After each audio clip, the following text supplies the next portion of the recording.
আমি আল্লাহ ছাড়া অন্য কারো কাছে জীবনে চাইনি না, সে আমি কিন্তু ভোটে যদি দাঁড়ায় আমি কিন্তু ভোট চাবো না, কখনোই যাবো না। আমি যা চাবো আল্লাহর কাছে চাবো।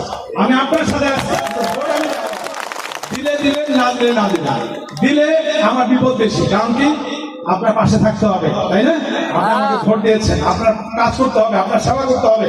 আর আপনারা যদি একবার আমাকে না দিয়ে বিদায় করে দেন, আই এম হ্যাপি। ঠিক আছে, আমার বাকি জীবন সুন্দরভাবে থাকার জন্য, ইউরোপে থাকার জন্য, আমেরিকায় থাকার জন্য আল্লাহ পর্যাপ্ত দিয়েছে। সঙ্গে করে আপনার 50-60 একটা বাড়ি করে দিয়েছেন, দিয়েছেন না? কাজে আপনার ভোটটা দিলে আমার জন্য ইন আদার ওয়ে উপকার হবে। বাচ্চা জানে কি কি ঝামেলা লাগাচ্ছে, সব কথা শোনার প্রয়োজন নাই। আর আরেকটি কথা বলি, যদি ইলেকশন করি, যদি এমপি হই, মানুষ প্রথমে কি নেয়? এমপি স্টিকার নেয় না? 4-5 কোটি টাকার একটা গাড়ি আনে। আমি সালাউদ্দিন আলমগীরের বাসায় এমন কোন ব্র্যান্ড নাই যে ব্র্যান্ডের গাড়ি নাই আপনাদের দোয়ায়। ওই স্টিকার আমার লাগবে না, ওটা আমি নিবো না, ওটা সিকিউরিটি দিয়ে দিব। কোনোদিন এমপি হইলে 1 টাকা বেতন ভাতা নিব না। আই রিপিট, 1 টাকার বেতন ভাতা নিব না। কোনোদিন যদি আপনারা